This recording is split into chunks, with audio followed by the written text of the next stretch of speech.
Did you know that the average person has about 6,200 thoughts per day? Now imagine all the thoughts and emotions captured in pages of a good book. There's a common myth that literature is merely for entertainment, far removed from the serious study of psychology. But think about it. What is at the heart of both fields?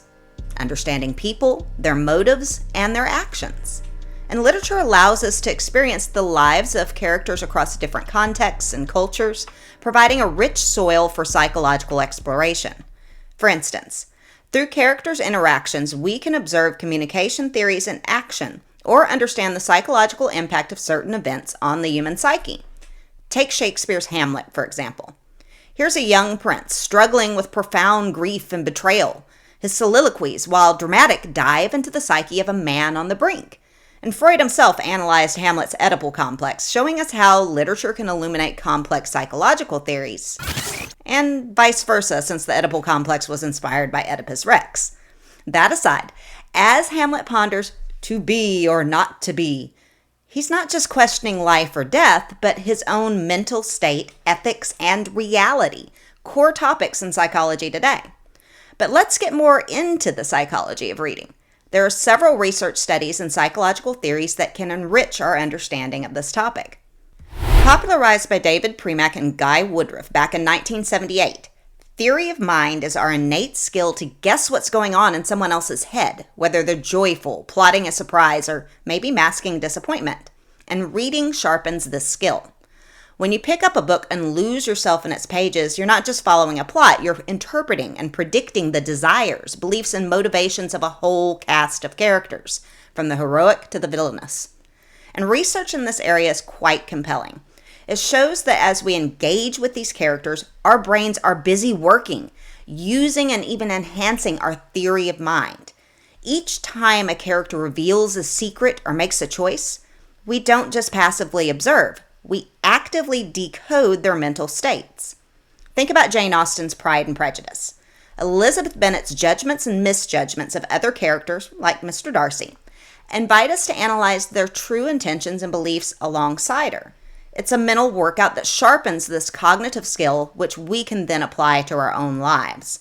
And that workout is like pumping iron for our theory of mind.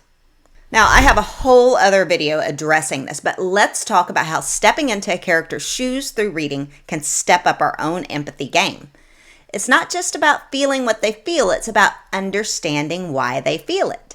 When you read fiction, you actively engage with the emotional journeys of the characters, and this isn't just me saying it. Research backs it up. For instance, Raymond Marr, a psychologist at York University, has conducted extensive research into the overlap between narrative experiences and real-world social skills. His findings? Frequent readers of narrative fiction score higher on empathy and social ability tests. Marr suggests that narratives offer a unique simulation of the social world, presenting complex social relationships and moral dilemmas. Consider Harper Lee's To Kill a Mockingbird. Through the eyes of Scout Finch, readers experience the racial injustices of the American South. And by exploring Scout's thoughts and reactions, readers not only gain an understanding of her emotions, but are also invited to critically reflect on the moral complexities of her world. Another pioneer in this area, Keith Oatley, a cognitive psychologist, likens reading to a flight simulator. Just as pilots practice flying without leaving the ground, readers navigate the human social world through the interactions between characters, all from the safety of their reading nooks. So each narrative we read provides us with emotional scenarios that might be far removed from our daily lives, but are intrinsically valuable for developing deeper emotional understanding and empathy. Now let's shift our focus to another interesting intersection between literature and psychology. Carl Jung's theory of archetypes. You've probably heard of them. The hero, the mentor, the shadow. Beyond being staples in stories, they are core elements of our psyche. Carl Jung, a Swiss psychiatrist, introduced the idea that these archetypes are universal, mythic characters that reside within the collective unconscious of people the world over. He believed that these archetypes represent fundamental human motifs of our experience as we evolved, and they shape how we perceive the world. So when we read literature, these archetypes reflect patterns that exist within each of us. Take, for example, the hero archetype. Think Harry Potter or Katniss Everdeen. They don't just fight villains. They embody our struggles and aspirations to overcome challenges and improve ourselves. Or consider the mentor archetype like Gandalf from The Lord of the Rings, who is more than just a guide. He represents the wisdom we all seek, the part of us that yearns to understand more deeply and to pass on that knowledge. And then there's the shadow, our dark side. Literature gives us a safe space to confront and understand the darker aspects of our personalities, which we often fear or ignore. Characters like Golem, or even the misunderstood creature in Mary Shelley's Frankenstein, force us to reflect on our inner conflicts and prejudices. Analyzing these archetypes through literature enriches our reading experience and deepens our understanding of ourselves and our fellow humans. It shows us who we are and who we might become. Now let's turn the page and explore how literature meets therapy, bibliotherapy. It's a catchy term, but it's also a cool approach to using the power of stories to heal and grow. Bibliotherapy involves the use of literature as a form of therapy to support mental health. And this practice has been studied and refined by psychologists and therapists who recognize the transformative power of reading. Pioneers like Dr. Samuel Crothers and later bibliotherapists like Joseph Gold have demonstrated how the guided reading of specific texts can significantly affect emotional healing. Dr. Crothers coined the term bibliotherapy in 1916, and since then it has evolved into a respected therapeutic practice. The process usually involves 3 stages: identification, where the reader connects with characters or situations; catharsis, where they experience emotional release; and insight, where they reflect on their own life experiences and discover new ways to deal with their issues. Consider how a book like Virginia Woolf's Mrs. Dalloway might help someone understand and articulate their feelings of isolation or anxiety.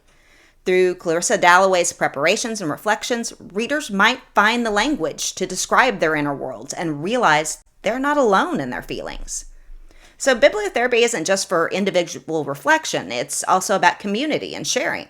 Book clubs and reading groups provide a space for discussing these insights, enhancing the therapeutic effect through social interaction and mutual understanding.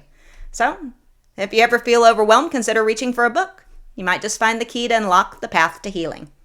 And now, let's get into a truly mind-bending concept that connects the dots between reading and living: mirror neurons. This discovery has changed how we understand the bridge between observing actions and performing them.